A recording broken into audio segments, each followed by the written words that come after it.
I watched my mother slide the deed across the mahogany table, her perfectly manicured nails tapping against the paper with practiced impatience.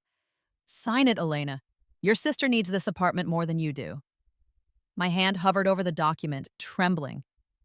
Through the floor-to-ceiling windows of our family's penthouse, I could see the building that housed my apartment. The only thing I'd ever truly owned. Unit 407. 700 square feet of freedom that I'd bought with my own money. Money I'd saved from working 3 jobs while putting myself through college. But Mom, that's my home. Don't be dramatic. Victoria, my older sister, didn't even look up from her phone. Her diamond engagement ring caught the afternoon light, throwing prismatic patterns across the ceiling. Marcus and I need somewhere to live after the wedding. Your little studio is perfect for us to start out. It's a 1-bedroom, I whispered, though I knew it didn't matter. Nothing I said ever mattered. Then you can sleep on the couch at your place, my father added, not looking up from his newspaper. You're used to making do. My stepmother, I refused to call her mom anymore, not even in my head, pursed her lips. Really, Elena? After everything we've done for you, we raised you, fed you, gave you a roof over your head. The least you can do is help your sister. The pen felt like lead in my hand. I looked around the room at the family I'd spent 26 years trying to please. My father, who'd remarried 6 months after my mother died and never mentioned her again. His new wife, who'd moved in with her daughter Victoria and systematically erased every trace of me from family photos. Victoria herself, golden-haired and cruel, who'd stolen my first boyfriend, my college acceptance letter, even my grandmother's necklace, the only thing I had left of my real mother, and they wanted my apartment. If you don't sign, Victoria finally looked up, her blue eyes cold. Dad's cutting you off. No more family dinners, no more emergency money. You'll be completely alone. I almost laughed. I'd been alone for 16 years, ever since the day Dad brought them home. But the threat still worked because some pathetic part of me still hoped that if I was good enough, compliant enough, they might love me the way they loved Victoria. So I signed. I signed my apartment away to my sister, and I told myself it was fine. I'd find another place. I always found a way to survive. That was 3 months ago in my previous life. 3 months before Victoria's engagement party, where they'd served champagne and crystal flutes, and I'd been relegated to coat check duty. 3 months before I'd overheard my stepmother telling her friends that I was charity work, a burden they'd shouldered out of obligation to my dead mother. 3 months before I'd left that party, numb and hollow, and stepped into traffic without looking. The truck driver said he never saw me, the doctor's buzz, said I died instantly. But I remember those last moments with crystal clarity, the screech of brakes, the impact, the strange floating sensation as I watched my body from above. I remember seeing Victoria at my funeral, crying perfectly photogenic tears while wearing my grandmother's necklace. I remember my father's eulogy, which spent more time talking about his own grief than anything about me. And then I woke up. I woke up in my childhood bedroom, in the body of my 18-year-old self, 8 years before that pen signing, 8 years before I stepped in front of that truck. The calendar on my wall read June 15th, the day after my high school graduation, the day before I was supposed to start my summer job at the grocery store. At first, I thought I was dreaming. Then I thought I was crazy. But as the days passed and the memories of both timelines solidified in my mind, I realized something impossible had happened. I'd been given a second chance, and this time, I wasn't going to waste it being their victim. But let me back up. Let me tell you how I got here, so you understand why what I'm about to do is justice, not cruelty. My real mother died when I was 10, breast cancer. She fought for 2 years, and I watched her waste away in hospital beds while Dad worked longer and longer hours. Toward the end, she made him promise to take care of me, to make sure I knew I was loved. He held her hand and swore he would. He kept that promise for exactly 6 months. Then he met Cheryl at some corporate mixer. She was a decade younger than him, beautiful in a sharp-edged way, with a daughter exactly 2 years older than me. Victoria was everything I wasn't, tall, blonde, effortlessly graceful. She wore her privilege like a second skin. They moved in quickly, too quickly. Suddenly, my childhood home was filled with strangers, and I was expected to play happy family. Victoria got the bigger bedroom, mine actually, the one with the window seat Mom and I had picked out together. I got moved to the smaller guest room. Cheryl redecorated everything in whites and grays, erasing the warm colors Mom had loved. The photos of my mother disappeared from the walls, boxed up and shoved into the attic. Fresh start, Cheryl said brightly when I asked where they'd gone. We're a new family now. I learned quickly that in this new family, I was the odd one out. Victoria needed a new laptop for school. Dad bought it without question. I needed a new laptop because mine broke? Maybe I should get a part-time job and save up. Victoria wanted to try competitive dance. They paid for private lessons and a professional costume. I wanted to join the photography club. The membership fee was too expensive, and besides, wasn't I being selfish asking for extras? The favoritism wasn't even subtle. It was blatant, systematic, designed to put me in my place. And my place, I learned, was as far beneath Victoria as possible. When we both applied to the same college, I worked my ass off. I studied every night, joined every extracurricular I could afford, volunteered at the hospital where Mom had died. I earned a full academic scholarship to State University, a complete ride, tuition and fees, and even a stipend for housing. Victoria failed her entrance exam. I found my acceptance letter torn into pieces in my trash can. When I confronted Cheryl, she didn't even try to hide it. Victoria was so upset about her rejection. Seeing your acceptance lying around was just rubbing salt in the wound. You understand, don't you, Elena? Family supports each other. I requested another letter from the school. Dad found it and strongly suggested, that I defer for a year. Let Victoria try again. You don't want to make her feel bad, do you? I went anyway. I packed my things and left, using the stipend money for a dorm room far away from them. For one glorious year, I was free. Then the money stopped coming. The school's financial aid office was apologetic but firm. My scholarship had been transferred to another student, Victoria, who'd appealed using my essay, my transcripts, my volunteer work. Somehow she'd convinced them she was me or I was her or something. The paperwork was a mess, but the result was clear. She got the money, I got nothing. When I called Dad, he told me that Victoria needed it more. She was struggling, he said. She had so much potential. I was smart. I'd figure something out, so I did. I worked 3 jobs while taking classes. I slept 4 hours a night. I lived on ramen and graduated with honors and no help from anyone. I was proud of that in my previous life. I'd survived, but I hadn't thrived. I'd been so busy surviving that I never built anything for myself. The apartment, Unit 407, was the first thing I'd managed to buy at age 25 after years of saving every penny. 1 bedroom, outdated kitchen, but it was mine. Completely mine. Until they took it, because that's what they did. They took and took and took, and I let them because I was too desperate for their approval to say no. Victoria got engaged to Marcus, a real estate developer's son with more money than sense. They needed a starter place while Marcus's trust fund matured. Dad suggested my apartment. Cheryl insisted it was only right that I help my sister. And I, pathetic and hopeful, signed it away. 2 weeks after I signed, I found out Victoria was already planning to flip it. She and Marcus were going to renovate and sell it for 3 times what I'd paid, using the profit for a down payment on a real house. They'd never intended to live there at all. I confronted her at the engagement party. She laughed in my face. What are you going to do about it? Sue me? With what money? Face it, Elena, you're a doormat. You always have been. That's when I left. That's when I stepped into traffic. That's when I died. And that's when I woke up 8 years earlier with all my memories intact and a burning desire to rewrite my story. The first thing I did was secure my mother's necklace. It was still in her jewelry box in Dad's closet, waiting to be distributed after some imaginary proper mourning period. I took it and hid it somewhere Cheryl would never find it. The second thing I did was check the news. I remembered that in my first life, that summer when I was 18, a massive scandal had broken out. A local real estate developer, Marcus's father actually, had been caught in a fraud scheme. His company had been buying up properties using shell corporations, artificially inflating prices, then selling to unsuspecting buyers at enormous markups. The whole operation collapsed by August, and several people went to prison. In my previous life, I'd barely noticed. I'd been too busy working at the grocery store earning money for college supplies.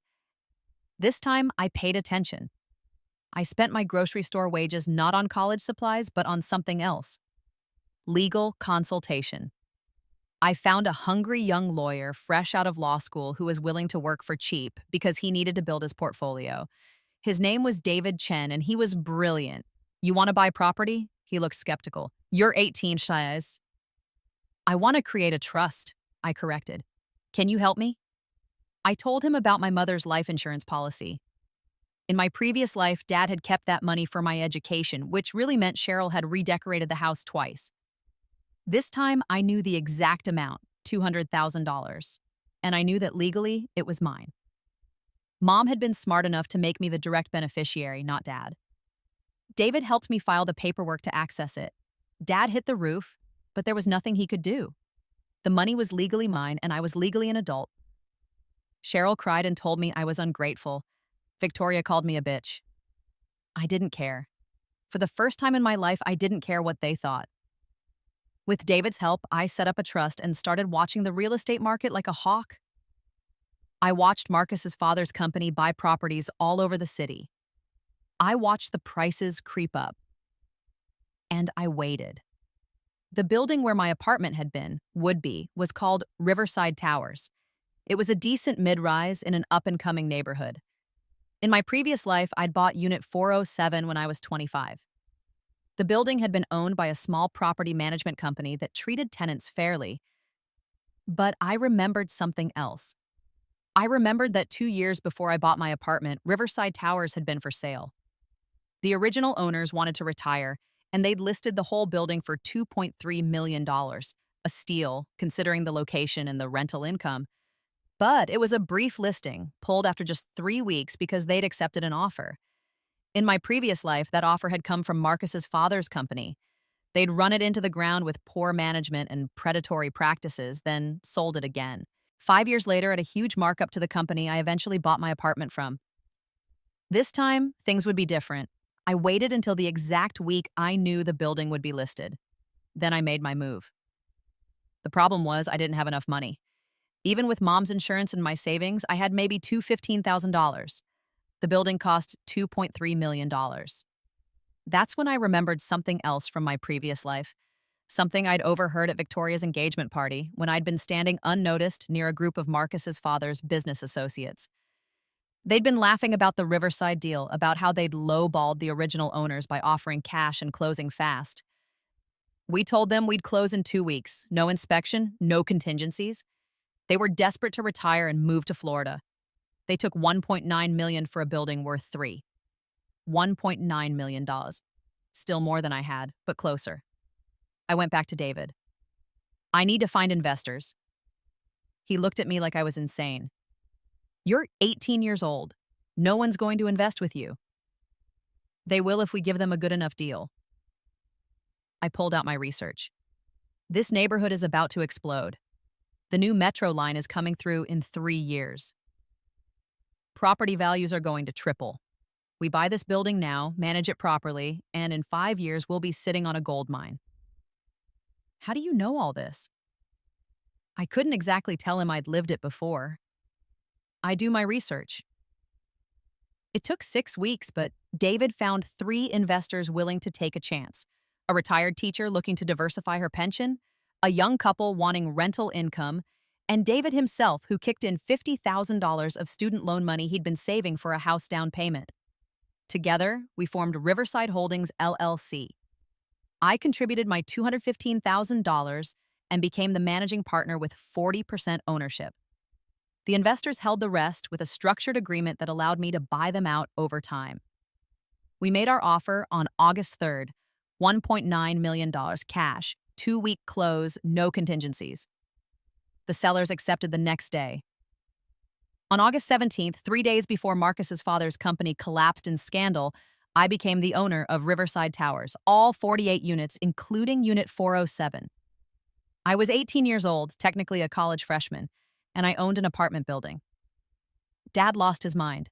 He showed up at the building with Cheryl and Victoria, demanding to know where I'd gotten the money. When I told him about Mom's life insurance, Cheryl actually screamed at me. That money was meant to be shared with the family. Your father needed that for Victoria's education. Mom left it to me, I said calmly. I was standing in the building's lobby, my building's lobby, and I'd never felt more powerful. It's mine, I used it how I wanted. You're going to lose everything, Victoria sneered. You don't know anything about running a building. You'll be bankrupt in 6 months. Maybe, I agreed, but it'll be my bankruptcy, not yours. They left threatening to never speak to me again. I considered that a bonus. Running the building was hard at first. I was starting college and learning property management simultaneously. But I had David, who handled the legal side, and I had something more valuable. I had memories of how Riverside Towers would be run into the ground by Marcus's father's company, and I knew exactly what not to do. I kept rents reasonable, I did repairs promptly, I vetted tenants carefully, I built relationships with local contractors and got good rates on maintenance. I lived in Unit 407 myself, saving money on housing while staying connected to my investment. By the time I was 20, the building was thriving. I'd bought out one of my investors and was up to 60% ownership.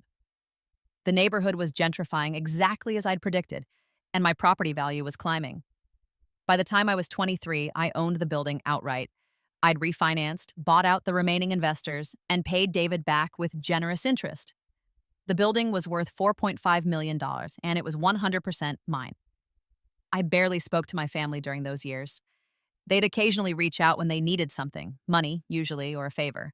I always said no. Victoria graduated college on my stolen scholarship and moved in with Marcus, whose family had miraculously avoided prosecution in his father's scandal. Dad and Cheryl kept living in their house, their lifestyle slowly declining as Dad's career stagnated and medical bills piled up. I didn't gloat. I just lived my life, managed my building, and waited. Because I knew what was coming. I knew that when I turned 26, Victoria would get engaged to Marcus. I knew they'd be looking for a place to live. And I knew that in my previous life, they'd taken my apartment. This time, they'd have to ask nicely. The engagement happened right on schedule. Victoria called me for the first time in 2 years, her voice sugary sweet. Elena, oh my God, I have the best news. Marcus proposed. Congratulations, I said neutrally. We're having a party next month at the country club. You should come. It's been so long since we've all been together. I'll think about it. Oh, and Elena? Her voice dropped, becoming more businesslike. Marcus and I are looking for a place to live. Just temporarily while we look for our forever home. We were thinking, doesn't your building have vacancies? Maybe you could give us a good rate? Family discount? There it was, right on time. I'll have to check availability, I said. Send me an email with what you're looking for. She sent the email within an hour. They wanted a 2-bedroom updated with parking, and they wanted it for $500 a month, about a third of market rate. I responded professionally. I had a 2-bedroom available, Unit 312. Market rate was $1,800 a month. For family, I could do $1,600 with first and last month's rent plus security deposit up front. Victoria called me immediately, furious. Are you serious? You're going to charge your own sister market rate? Yes, I said simply, meh. After everything this family has done for you? I almost laughed. What exactly has this family done for me, Victoria? We raised you. We gave you a home. Dad raised me. It was his legal obligation. You and Cheryl moved in and made my life hell. You're such a victim. Fine. We'll find somewhere else. They tried. I knew they would. But the market had gotten expensive, and they didn't want to live anywhere that wasn't trendy. 3 weeks later, Victoria called again. We'll take Unit 312, but we're not paying $1,600. That's robbery. Then don't take it. There was a long pause. Then she tried a different tactic. Cheryl's been having health problems. Did you know that? Dad's insurance barely covers anything. They're struggling, Elena. The least you could do is help them out by giving us a fair rent. I'm giving you exactly the same rent I give everyone else. That's the definition of fair. I can't believe you're being this heartless. Fine, we'll pay your ridiculous rent, but I want a lease with the option to buy. This building isn't for sale. Everything's for sale for the right price. Not to you. I hung up. They took the apartment anyway. They had no choice. Everywhere else was either more expensive or in neighborhoods Victoria considered beneath her. They signed a 1-year lease, paid the deposits, and moved in. I was a model landlord. When the dishwasher broke, I had it replaced within 24 hours. When they complained about noise from upstairs, I addressed it immediately. I gave them absolutely no reason to complain. But I also gave them no special treatment. When rent was late, they got the same late fee notice as everyone else. When they asked to switch parking spots to somewhere more convenient, I told them the spots were assigned by seniority and they'd have to wait. When Marcus put a scratch in the hallway wall moving furniture, I charged them for the repair. "You're being petty," Victoria accused me when I sent her the $150 invoice for painting. "I'm being consistent. Every tenant gets charged for damage." "We're not every tenant. We're family." "Then maybe you should act like it." 6 months into their lease, Victoria started the campaign in earnest. She called family meetings at Dad's house, not mine, because I was too successful to bother with them now. She painted me as greedy, cold, mercenary. She told stories about how I'd stolen Mom's insurance money, how I'd refused to help when they needed it, how I charged them excessive rent for a barely habitable apartment. Dad called me trying the disappointed father routine. "Elena, honey, family takes care of family. Your mother would be so sad to see you acting this way." "Don't," I said quietly. "Don't you dare use Mom to manipulate me. She left me that money because she knew you'd remarry and forget about me. She was protecting me. And she was right." "That's not fair. You gave Victoria my bedroom. You paid for her college with my scholarship money. You asked me to hand over my apartment to her. When have you ever protected me?" He had no answer. Cheryl tried next. She invited me to lunch, just the two of us. I went, curious to see what angle she'd take. She went with guilt.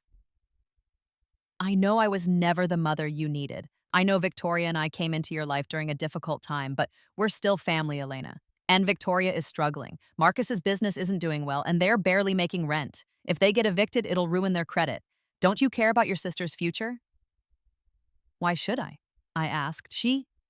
She's never cared about mine. She's your family.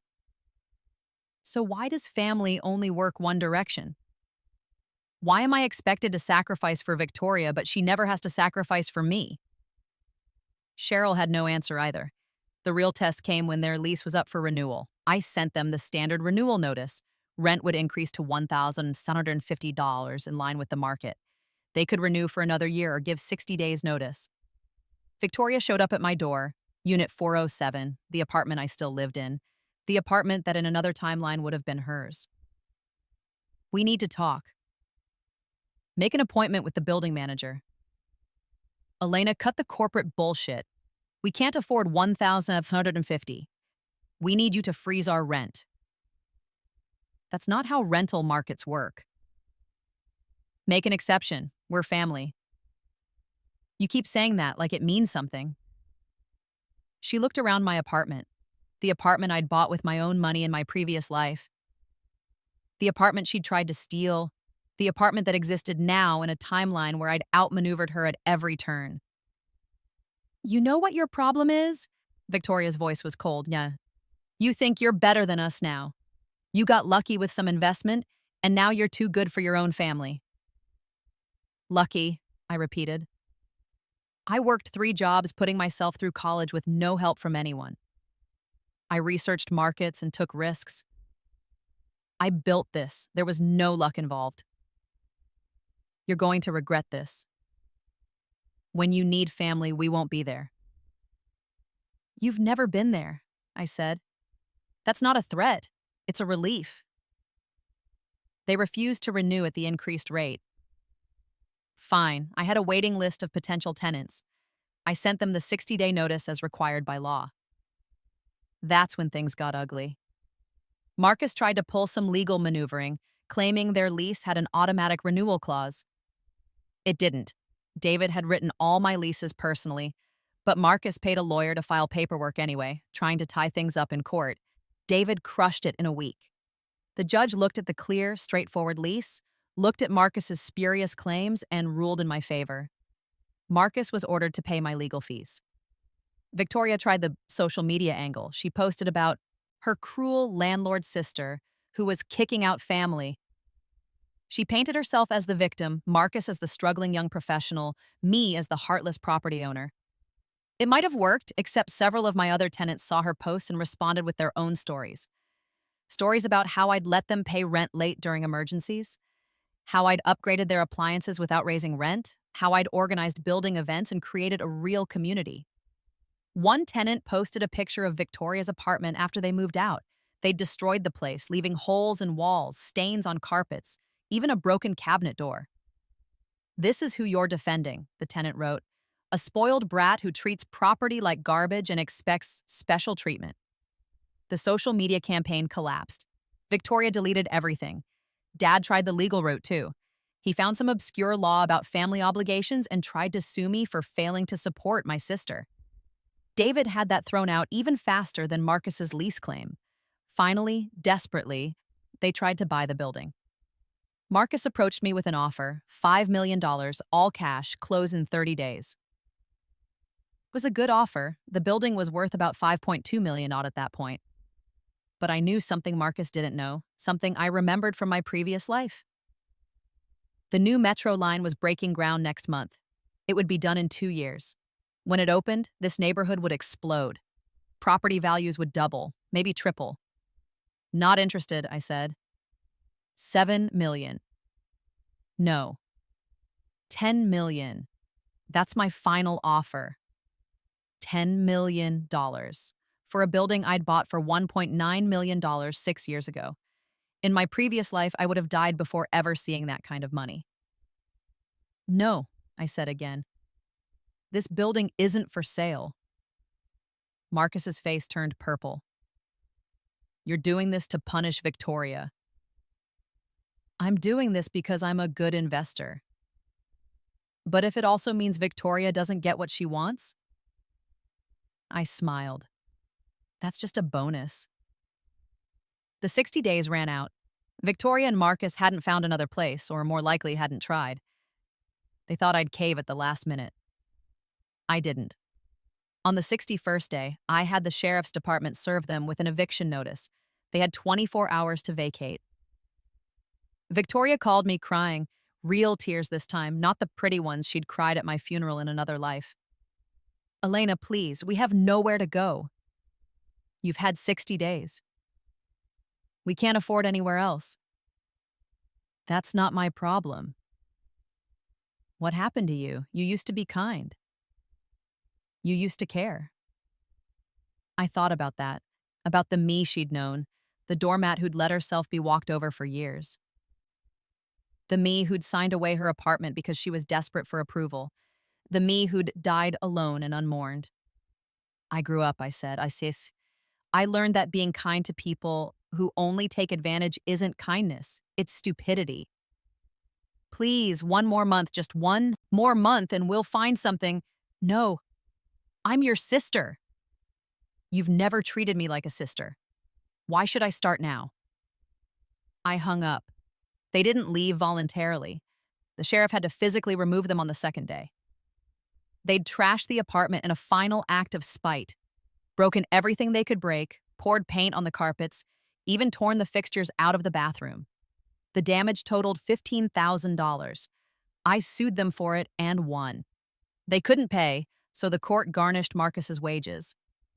His father's company had never fully recovered from the scandal years ago, and Marcus's own business ventures kept failing. They didn't have the money. They had to declare bankruptcy. Dad and Cheryl's house went into foreclosure shortly after. Dad's medical issues had gotten worse, and without help from Marcus's family money, which didn't exist anymore, they couldn't keep up with the bills. They'd remortgaged several times over the years to fund Victoria's lifestyle, and now it was all coming due. They called me, of course, begging for help, a loan, anything. I said no. But we're family, Cheryl cried. You can't just abandon family. You're right, I agreed. Yitzin, you can't. But I'm not abandoning you. I was never your family, not really.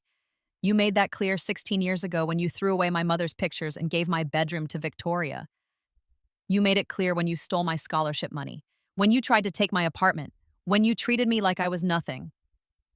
We raised you when you housed me. It's not the same thing. They lost the house. Last I heard, they were living in a rental on the other side of town. Dad's health continued to decline. Cheryl had to take a job at a department store. Victoria and Marcus moved in with them, unable to afford rent anywhere else after the bankruptcy. I felt nothing watching their collapse. Not satisfaction, not guilt. Just a strange sense of completion. The metro line opened on schedule. Property values in my neighborhood tripled within 6 months. Riverside Towers was now worth $17 million. I got offers almost daily from developers wanting to buy. I turned them all down. I bought 3 more buildings over the next 2 years. David became my full-time legal counsel and CFO. We expanded into property management, taking on other buildings for owners who wanted the steady income without the work. The business grew. By the time I was 30, I had a real estate portfolio worth over $50 million. I had a staff of 20. I had a reputation as one of the best property managers in the city. Fair but firm, honest but unbending. I wore my mother's necklace every day. One afternoon, I got a call from a number I didn't recognize. I almost didn't answer. Elena? The voice was old, shaky. Dad, it's your father. I know. I'm calling because I need to tell you something. I'm sick, really sick. The doctors say I have maybe 6 months. I waited. I wanted to apologize for everything. You were right. I failed you. After your mother died, I was so lost that I let Cheryl take over. I let Victoria become the priority. I forgot that you needed me too, and I'm sorry. Part of me, the part that was still that desperate 10-year-old girl, wanted to cry, wanted to forgive him, wanted to say it was okay, but it wasn't okay. Thank you for the apology, I said, but it doesn't change anything. I know, I wanted you to know that I see it now. I see what I did. And if I could go back. But you can't, I interrupted. Nobody can go back. You have to live with your choices, just like I have to live with mine. Will you come see me? Before, I thought about it. Really thought about it. In my previous life, I would have gone running. I would have spent his final months trying to earn some deathbed blessing, some final acknowledgement that I mattered. But I wasn't that person anymore. No, I said. I don't think I will. Goodbye, Dad. I hung up. He died 4 months later. Cheryl called to tell me about the funeral. I didn't go. I sent flowers, a small arrangement, appropriate but not lavish. The card read simply, "In memory of the man you could have been." Victoria tried to contest the will. There wasn't much left to contest. Dad died with more debts than assets, but she tried anyway, arguing that I should have to contribute to funeral expenses since I clearly had the money. The court laughed her out of the room. I heard through the grapevine that Victoria and Marcus eventually divorced. He'd had an affair with his secretary, the same way his father had had affairs, the same way the whole rotten family operated.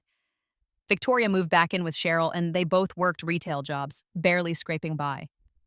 I could have helped them. I had more than enough money, but I didn't.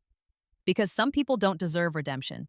Some people deserve to live with the consequences of their cruelty, and some people like me, deserve to be free. I'm 34 now. I own 12 buildings across the city.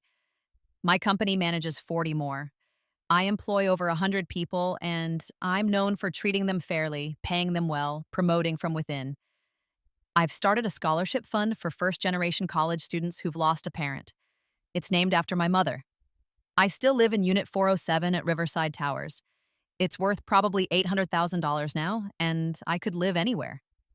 But this apartment represents something. It's where I started over. It's proof that I won. Sometimes late at night I think about my previous life, about the girl who signed away her apartment because she was desperate for love, about the woman who stepped into traffic because she couldn't bear the loneliness anymore. And I think about how one impossible second chance changed everything. I don't know why I got to come back. I don't know if it was magic or divine intervention or some quantum fluke. I don't know if deserved it, but I didn't waste it. Last week, I drove past my old family home, Dad and Cheryl's house, the place where I grew up and was slowly erased. It's owned by someone else now, a young family with kids. They've painted it cheerful colors and put up a swing set in the yard. It looks happy. I'm glad. That house deserves happiness. As for me, I'm happy too. Not because I destroyed my family, though I did, and I won't pretend I'm sorry about it. I'm happy because I built something. Because I proved to myself that I was worth more than their neglect suggested. Because I took every ounce of pain they caused me and transmuted it into success. They tried to make me small. Instead, I became vast. They tried to take what little I had. Instead, I built an empire. They tried to make me believe I was worthless. Instead, I proved them wrong. And when they came crawling back, when they needed me, when they finally realized what they'd thrown away, I evicted them from my life as thoroughly as I evicted them from Unit 3 to 12. Some people might call that cruel. Those people have never spent years being told they don't matter. They've never been second best in their own family. They've never been so ground down that death seemed like a relief. I called it justice. I call it boundaries. I call it self-respect. And I call it the sweetest victory I've ever known. My name is Elena Rodriguez. I own Riverside Towers and 11 other buildings in this city. I employ 100 people. I donate to charity. I sponsor students. I live in the apartment my sister tried to steal, and I am happy. I am so incredibly, impossibly, defiantly happy. And that is the best revenge of all.